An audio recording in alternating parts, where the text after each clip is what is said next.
top topics are on the table with Whoopi, Abby Huntsman, Joy Behar, Sunny Hostin, Meghan McCain, and Anna Navarro. Now, let's get things started.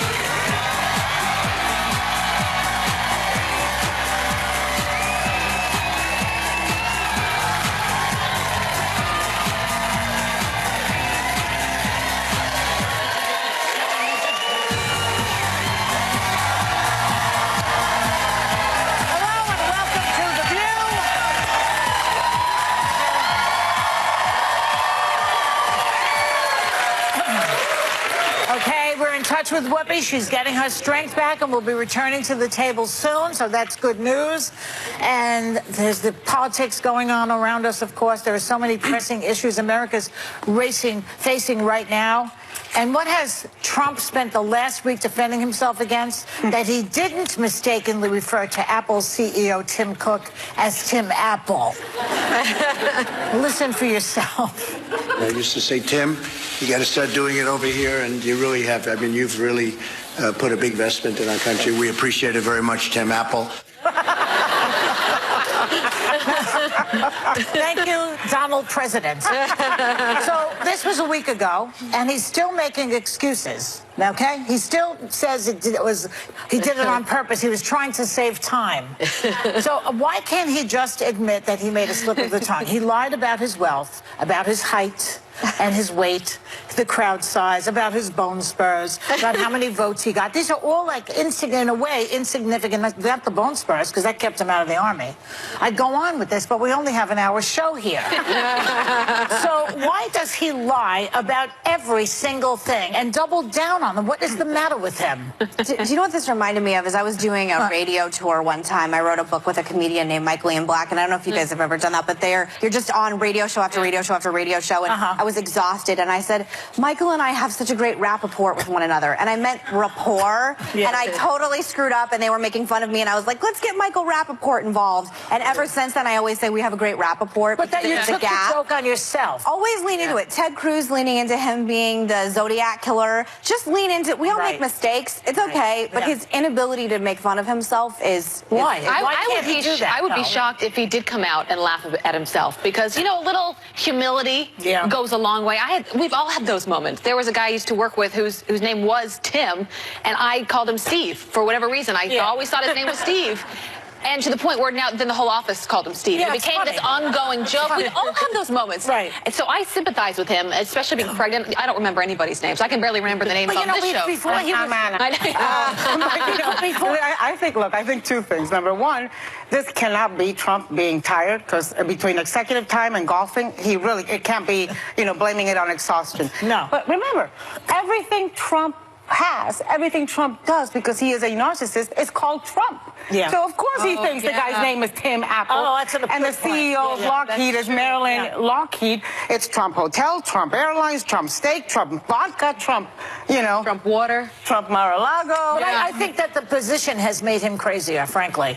Because when he was on this show years ago, I must have told the story already, because everybody knows when Ivanka was here with him, he said on this show, he said, oh, she's so beautiful, something like that. If she wasn't my daughter, I'd be dating her, something like that. Yeah. And I said, who are you, Woody Allen? And he actually thought that was funny. He actually laughed at that. And that's why I had no idea he was going to be such a bad president, because he seemed to have a little more sense of humor, a little bit of a sense of humor, and now he does. Well, he hosted Saturday Night Live also, right? So he has been able to poke fun at himself, but lately he can, and he's been a notorious liar. I think the Washington Post last calculated his lies as of December 30th, so it's been quite a while. But he's made 7,645 false or misleading claims over 710 days. Can you imagine having that job?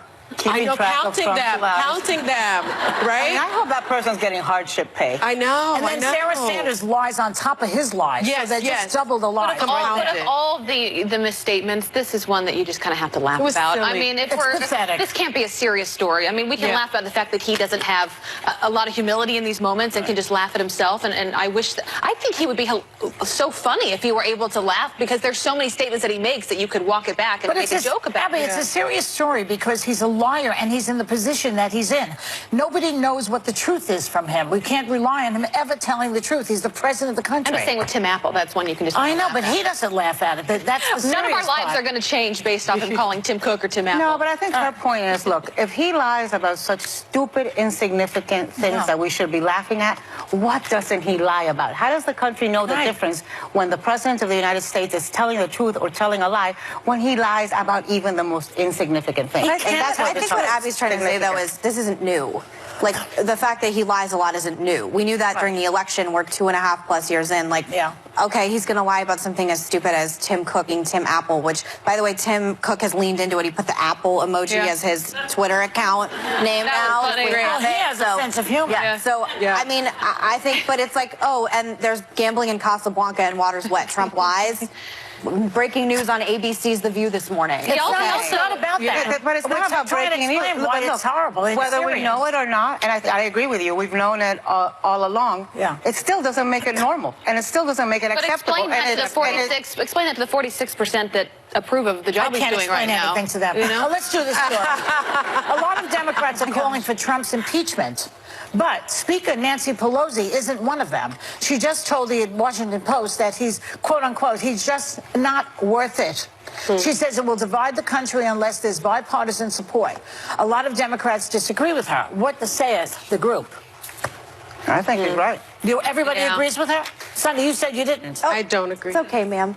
No, I don't agree. You know, I think that the House has to do its job, regardless if it doesn't go anywhere. And I think, you know, we all know that when you impeach a president, the House votes to impeach, but then the trial is held by the Senate. And because the House is run by Democrats, the House would likely impeach if they find high crimes and misdemeanors. The Senate would never convict him. Not at this point. At this point. I don't think at any point, honestly, because I think it's so partisan right now. So the Republicans are in charge of the Senate.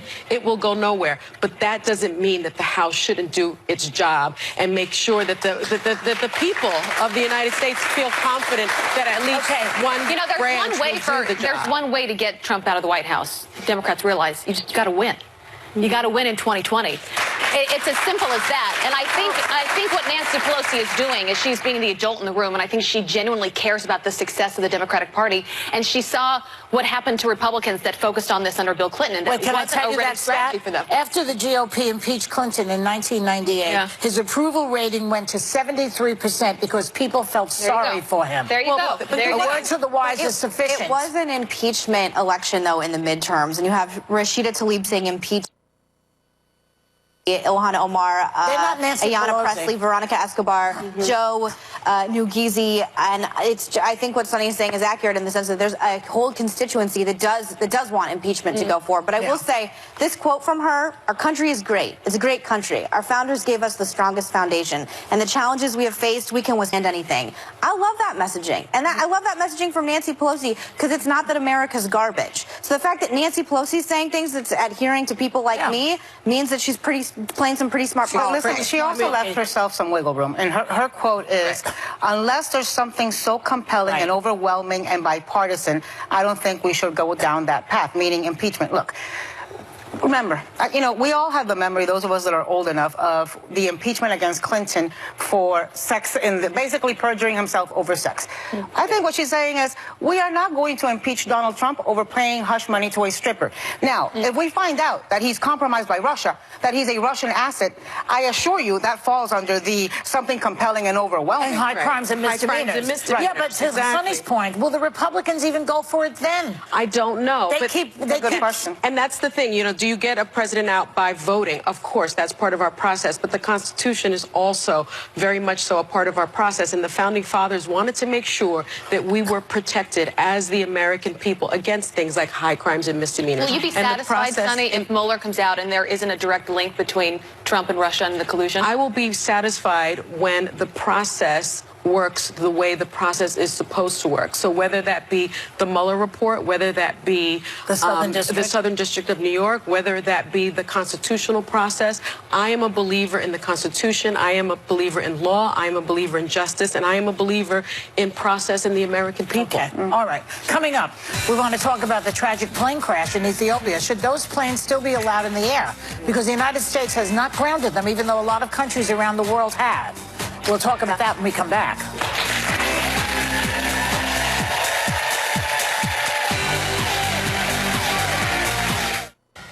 Now is the time for strong women to speak out. And when these women come together, ooh, watch out, because we have our views. If we want to change, get out and make it. We have our voices. Every single one of us who have a moral compass have to speak up and listen to women. I'm a sharp-tongued woman and proud of it. That's why when it's time to voice your view, this is where you come. Breaking barriers is not easy, but it is worth it. The only place in daytime taking it all on. There's been a lot of healthy debate at this table. There are a lot of strong women around this table. Proud of it. View strong. Be strong. Be bold. All day long. And that is why it's called The View. On ABC. Still ahead. 5 Feet Apart stars Cole Sprouse and Haley Lou Richardson. So a lot of people are rethinking their travel plans after the second deadly air disaster of the same model plane, the Boeing 737 MAX 8, is it? The MAX 8. Okay. Several countries have grounded them, and some senators want America to follow suit. But shouldn't Boeing keep them on the ground until they investigate what the problem is? Why not err on the side of caution in the United States? Many countries have done that already, including China. You know, just before we got on air, Mitt Romney, so there were a couple of senators, Dianne Feinstein and Richard Blumenthal, who had already come out saying this, and Mitt Romney tweeted just before we got on air, out of an abundance of caution, just what you're saying, for the flying public, the FAA should ground the 737 MAX 8 until we investigate the causes of recent crashes and ensure the plane's airworthiness. Look, as you guys know, I fly every week. I'm scheduled to fly the MAX 8 back home to Miami on Friday. And so, you know, on behalf of all of us who fly on planes, we need to find out what is going on because the safety of people comes first. You know what they should do? The airline the flight attendants and the pilots should just say, no, we're not flying. And then they can't fly them. Because this is a new, recently new system. Very unusual for two brand new planes to crash like that. Well, it says that the MAX tends to pitch its nose. So when it's in manual, meaning the pilots are in control of flying it, the nose is pitched up because the engines are bigger. And so to combat that, the sensor naturally pushes the nose down if it thinks it's too high. This is new, apparently, and I'm not an expert on this, but according to this plane. And so the pilots have to rethink the way that they're flying it. And so, again, I don't know what, and they're not saying what caused this yet, but it seems like a lot more needs to be put into this for everyone to feel safe. I hate flying. I would rather take a train for 3 days than fly to Florida. Crash too. Really, I don't sleep the night before. I know. The one thing in the house is dangerous. But you can survive. And yet more accidents happen in the home than anywhere else. And in cars. Maybe we should move. But that's the thing. More accidents definitely happen in cars, and it's so rare to get an airplane accident, to get in an airplane accident, because I'm such a nervous traveler that I actually have taken courses on airplanes crashing. I know that sounds very crazy. Yeah, but I've actually had to take courses because I had such an extreme fear of flying. But what's interesting about this is most 737 airplanes have an accident rate of fewer than 1 in every 5 million departures. Amazing. But the accident rate of a 737 MAX, which has a more efficient engine, is now 6 or 7 times that. So, and there are only 24 of these planes in the U.S. So why not just ground the 24 planes? And the way Anna just described, in the U.S. the planes fly, they all fly to or from Miami.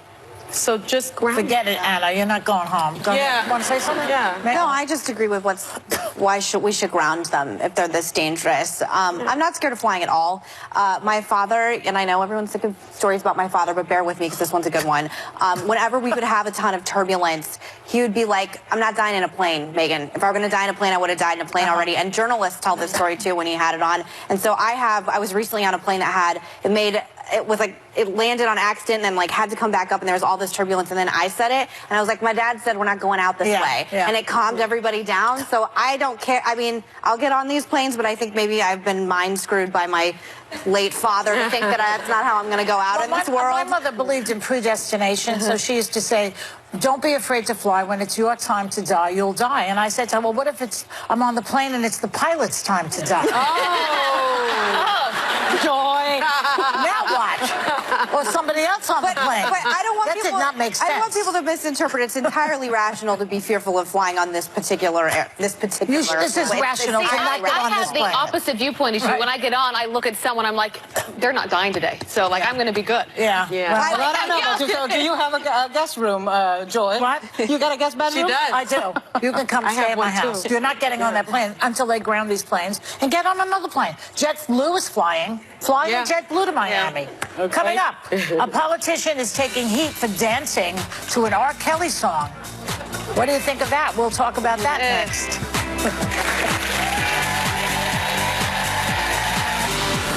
Don't commit a technical foul. Get to viewyourdeal.com now.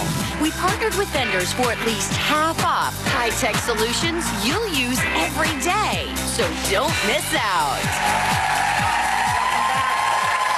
So, Abby, you're apparently wearing the same outfit the royal whatever she is. A producer just brought this out in the commercial break. Oh, it's so pretty. She wears it so much. I'm going to pull an anti-Trump and say she wears it so much better than me. I'm going to be self-deprecating because it's true. Can I take a little credit for this? Because I said she needs to dress exactly like Meghan Markle. Why? Because I think she's nailing it. We're like a month apart in our pregnancies. The problem is she got nailed. She looks beautiful. She looks pretty great. She does. She has a little more help than I do, but our fashion team here, we are so lucky on the show. You have the best people here who dress We do, but when I leave the show, I'm in my sweatpants again. She has to wear that all day long. Can you imagine the job here? They have to dress all these 5 bitches every day. By our personality. It's really hard to do. And they do a great job. She does it. We're so lucky. New York Mayor Bill de Blasio is taking a lot of heat after New York One posted a video where he's dancing to the R. Kelly song, I Believe I Can Fly, in a South Carolina church. De Blasio's rep said he didn't know it was an R. Kelly song. I didn't know that qualified as dancing. Yeah, what is that? He looks like he's flying himself to Miami. But here's the thing. Why are they playing an R. Kelly song in a church? And why are they doing that? That I Can Believe I Can Fly, right? Yeah, is it appropriate for a church to be playing his song? I don't think it's appropriate for anyone to be playing R. Kelly songs anymore. I think he's canceled. Really? I do. Yeah. Wow. I do. So that goes for Michael Jackson? Yeah, I mean, but I've said that's nothing new for me. I mean, I speak with my dollar, so if I disagree with a position, I don't support that artist, you know, and it's not necessarily a popular opinion, but I don't go to Woody Allen movies. You don't disagree. You're judging. You're more judging against them. No, I refuse to support an artist whose position or behavior I disagree with. So you would never listen to Richard Wagner music then, because he was a Nazi sympathizer? Yeah, no. All right. But this will be the one time that I'm not a de Blasio fan in terms of his political policies, but this is the one time you'll see me defending him. I don't think people should be judged off of other people's bad behavior and the choices that they make. The dancing was terrible. So you don't think de Blasio? No, a 57-year-old white guy dancing to rap music is. But what about the guy that turned on the song? Should we blame him too? Should we blame everyone in that room for dancing to it? I think we've gotten to a place where you can't wake up in the morning and breathe without being criticized by somebody. But, you know, he said, and that's a bad place to be. And I say this as a time when we are so politically divided. If you take the politics at times out of the situation and realize we don't need to personally attack people.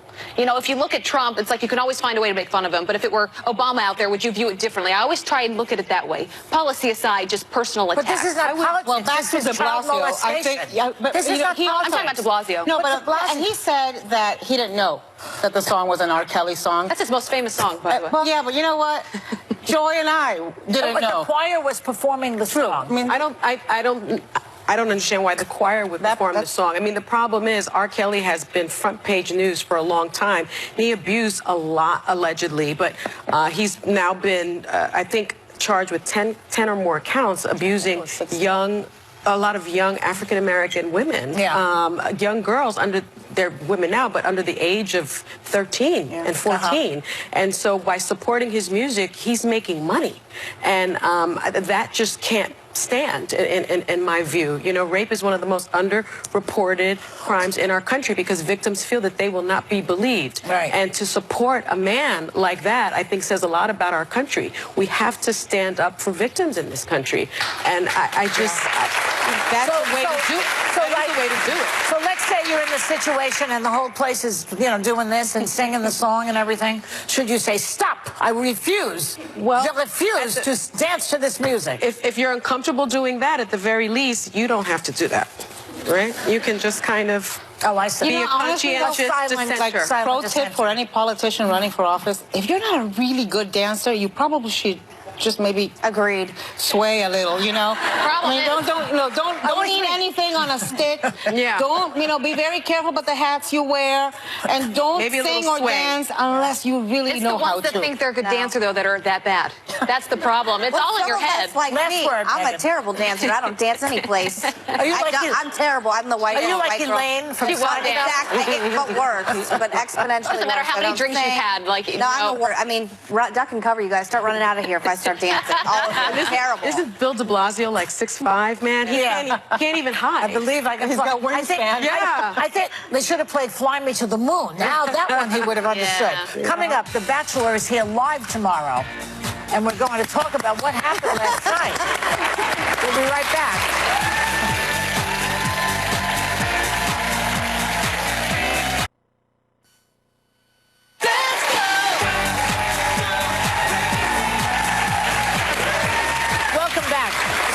So Colton, the Virgin Bachelor, will be here live tomorrow. We'll see if he's still a virgin by this time tomorrow. So last night, he threw all the rules of the show out the window when he sent the top 2 finalists packing to go after Cassie, the woman who dumped him. Yes. But host Chris Harrison said he may want to face facts. Watch. What if the bottom line is she's just not that into you? I think, I feel like I have a pretty good gut instinct, and I feel like I could read people pretty well, and I think she loves me. I think she's scared to admit that. First question tomorrow, can you take a hint? She may be here, though. We don't know. It says on our list says Colton and TBD, so we don't know. She may be showing up. We don't know because the 2-hour finale is. Of course, I'm the only one on the show that watches. Oh, I didn't even see that on our list. It's the finale tonight, and he's already said goodbye to the other 2 girls because clearly when he jumped that fence, he was like, my heart is only with Cassie. And we are waiting to see if she is going to return the favor and give him another chance. So be on the edge of your seat, people. Can I say the story? So Abby, as you can see, is super fan of The Bachelor. The rest of us, not so much. Joy and I completely on a different planet. So when she said Colton was a virgin, Joy literally thought, what? John Bolton is a virgin? And I said, you know, that makes a lot of sense. My hearing's a little off. Children. Well, I was saying, because Scottsdale's in the house, we got some people from Scottsdale, when Ari went on the show and desecrated our state's reputation by dumping a woman on live television. Yeah, I'm still angry about that, Ari. By the way, ever since, remember he came on here and was holding hands with the lady? And I can't stand him. And ever since, and I made our state look bad. Like, all men from Scottsdale are bad. So ever since that happened, I've kind of been done with The Bachelor. And Colton, though, I was talking to my 21-year-old niece, Rebecca, last night, who's obsessed with the show as well. Colton follows me on Twitter. And I don't really know why. He doesn't follow a lot of people on we're going to have to clear this up. So all of a sudden, I'm a big fan of Colton's. And thank you for following me on Twitter. And I'm really excited to hear what he has to say. But when does a Lothario become a stalker? That's the question. Yeah, because he's almost I took an adjacent lane in that one. Sorry. That's right. I felt sorry for him when the guy says, you know, maybe she's just not into you. I don't know. That seemed. It's the question we all wanted to know, though. Yeah. It's not sad. Because she said it's like, get with the program. Wake up. Really? I don't know. No, I will say. And her father doesn't like you either. But now well, that's the thing. It's almost crossed over into stalker-esque a little bit. Like he's coming in tomorrow. That'd be nice. Right? I'll be nice. Don't worry, Cole. By the way, he was climbing a wall last week. No, he jumped the wall. He jumped the wall because she dumped him. He was so angry because she said she had doubts and she couldn't do it anymore. What I will say is defend. She had doubts. I can't. She had doubts. And by the way, he may clarify. And the father wouldn't give permission, Bolton right? has doubt. That's what I'm hearing. John Bolton. It's not John Bolton. Sorry. To clarify, he may be here. All it says is TBD, but we're also told he may be here by himself. So we literally know nothing. If anyone's trying to find out, it's me. By our list, Abby, you exposed yourself. But I will say, I realized that I needed to marry my husband when I told him we needed a break, because it was in that moment, and that's when she told him, I can't do this, when he said that he realized in his heart that's the woman that he loved. When you dumped him, you realized? When I said we need a break, I felt like I was going to die. The thought of him not being in my life was the worst feeling ever. No, it's true. And that's when I realized I need to be with this man for the rest of my life. You know what? Tomorrow when the virgin comes here, I'm going to give him a dose of a little psychotherapy. Don't scare the man. Don't scare the man. Come tomorrow, Colton. We'll help you. Don't you feel sorry for the virgin? I'm excited for him. Yes, I do. No, he's about to experience like the best moment of his life. I'm excited for losing your V cards. I feel sorry. The best experience of your life. Okay, I gotta go. We'll be right back. That was Joy's favorite. Cole Sprouse and Haley Lou Richardson on Love, Loss, and their new movie, 5 Feet Apart. They're live on The View. Next.